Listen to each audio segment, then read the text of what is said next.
ఈ ప్లేసు మీ అందరికంటే నాకు ముందు తెలుసు.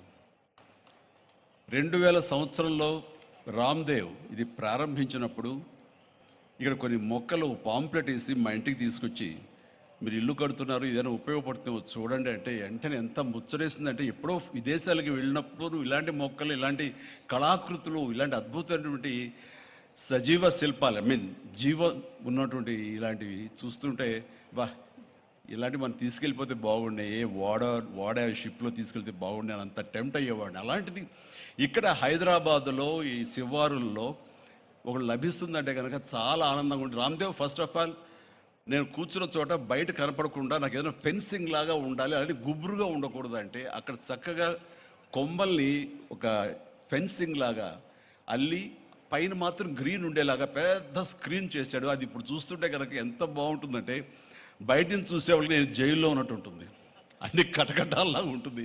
అది అద్భుతమైన కళాఖండంగా నేను ఫీల్ అవుతుంటాను. అట్లాగే చాలా అద్భుతమైన చెట్లు కొన్ని మా ఇంట్లోనే పెట్టుకున్నాను. ఇవి ఎప్పుడో 2002లో 2003లోనో మా ఇంట్లో పెట్టుకున్నాను. అప్పటి నుంచి నాకు అంత ప్యాషన్. ఆ తర్వాత ప్రతి క్షణం ఈయన ఎదుగుదలను చూస్తూ వచ్చాను. ఎక్కడ నాకు ఈయన రామ్దేవ్ ఒక వ్యాపారవేత్తలా కనబడ్డాడు, ఒక కళాకారుల్లా కనబడతాడు. అందుకే నా మనసుకి అత్యంత దగ్గరగా అయ్యాడు. ఆ తర్వాత ఏదైనా వస్తే కనుక చూస్తారా మొక్కలు అంటే, ఇదివరకంటే ఏదో వేలల్లోనో లక్షల్లోనూ చెప్పేవాడు, ఇప్పుడు కోట్లలో ఉందంట కదయ్యా. ఇప్పుడు నా సంపద అంతంత మాత్రమే ఉంది, కొనలేనేమో అన్నారు. కానీ చూడండి సార్, వస్తే మీరే టెంప్ట్ అవుతారు.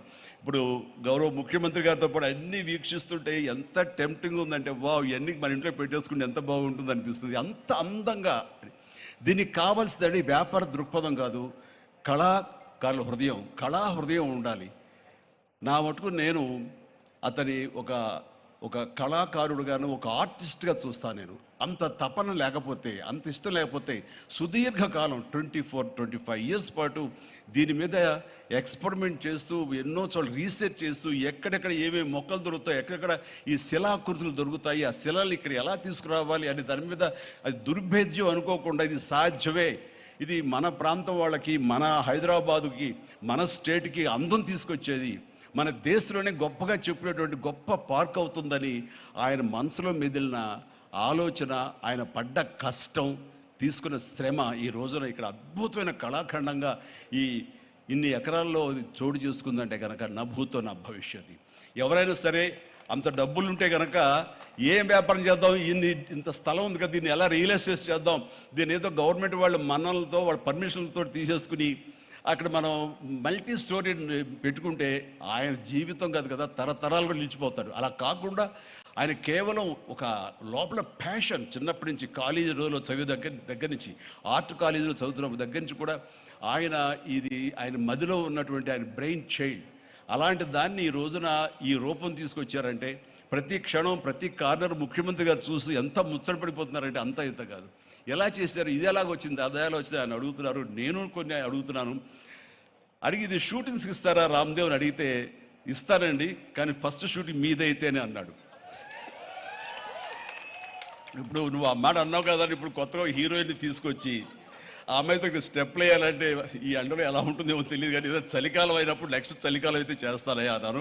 ఈలోగా వర్షాలు పడి ఇవన్నీ ఇంకొంచెం పచ్చగా ఉంటాయండి, 1 or 2 ఇయర్స్ లోపల ఇది అద్భుతంగా ఉంటుంది, కంటికి కనువింపుగా ఉంటుంది చెప్పేసి ఆయన చెప్తుంటే కనుక ఐ కుడ్ ఇమాజిన్. అట్లాగే ఇక్కడ వెడ్డింగ్ ప్లాన్ చేసుకోవచ్చు, వెడ్డింగ్స్ కానీ ఇతర రిసెప్షన్స్ కానివ్వండి, పలు ఈవెంట్స్, అలాగే ఐస్కి సంబంధించినటువంటి ఆ స్కేటింగ్ సంబంధించిన చేయాలని ఇలా ఎన్నెన్నో ప్లాన్స్ ఉన్నాయండి. అవన్నీ కూడా చేయగలడు, ఆ సామర్థ్యం ఉంది. అలాగే ప్రభుత్వం కూడా ఖచ్చితంగా సపోర్ట్ చేస్తారు, అందుకు సమాయుత్తమై ఉన్నారు ఆయన. అందుకనే ఎంతో బిజీగా ఉన్నారు సీఎం గారు. వాళ్ళు చూస్తే కనుక మనుషులు ఇంటి చుట్టూ ఉన్నారు. అవన్నీ పక్కకు పెట్టి, ప్రోగ్రామ్స్ అన్ని పక్కకు పెట్టి నిన్నటిదాకా ఆయన ఎలక్షన్ క్యాంపెయిన్ ఎక్కడో చేసి వేరే రాష్ట్రాల్లో వచ్చి రామ్దేవ్ మీద ఈ ప్లేస్ మీద ఎంతో ప్రేమ లేకపోతే, ఇలాంటి దాన్ని మనం ఎంకరేజ్ చేయాలి అని ఆయన ఉద్దేశం లేకపోతే ఇంత ఓపికగా ఈ ఎండ్లో ఆయన వచ్చేవారు కాదు. ఫస్ట్ ఆఫ్ ఆల్ ఆయన ఇక్కడికి వచ్చి దీన్ని ఎంకరేజ్ చేస్తున్నందుకు వారికి మనస్ఫూర్తిగా అభినందనలు తెలియజేస్తున్నాను ముఖ్యమంత్రి గారికి. ఎందుకంటే అలాంటి వాళ్ళు అనుకుంటేనే, వాళ్ళ కళ్ళలో పడితేనే, వాళ్ళు ఇంప్రెస్ అయితేనే దీనివల్ల ఎంతోమందికి ఉపాధి కలుగుతుంది, ఇది ఎంతోమందికి కనువిందు కలుగుతుంది, మరి ఎంతోమంది ఈ ప్లేస్ని వాళ్ళ ఈవెంట్స్కి ఉపయోగించుకుంటారు. తద్వారా టూరిజం పెరుగుతున్న ఉద్దేశంతో కూడా మన జూపల్లి కృష్ణారావు గారు దీన్ని ఎంకరేజ్ చేయడం కోసం సమాయత్తమై ఉన్నారు. అలా ప్రభుత్వ సహకారాలు దీనికి మెండుగా ఉంటాయని ఆశాభావం వ్యక్తం చేస్తూ, మీరు ఏదైతే కనుక ఊహించారో రామ్దేవ్, అది త్వరలో ఖచ్చితంగా అవుతుంది. ఇవి అద్భుతమైనటువంటి ఒక ల్యాండ్ మార్క్ అవుతుంది, ఒక కళాకృతి అవుతుంది. అది రాష్ట్రానికి వన్నీ తీసుకొస్తుంది. హైదరాబాద్కి తలమానికంగా ఉంటుంది. ఒక హైదరాబాద్ ఒక ఇల్లు అనుకుంటే ఇంట్లో ఒక అద్భుతమైన పెయింటింగ్ పెట్టుకుంటే ఎంత బాగుంటుందో, ఆ పెయింటింగ్ ఈ రోజున ఈ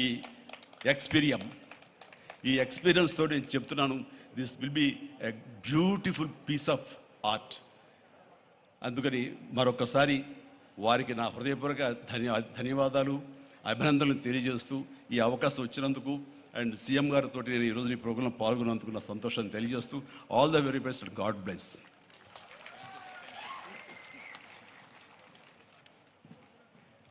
ఎక్స్పీరియంలో చిరంజీవి గారు స్టెప్పులు వేసిన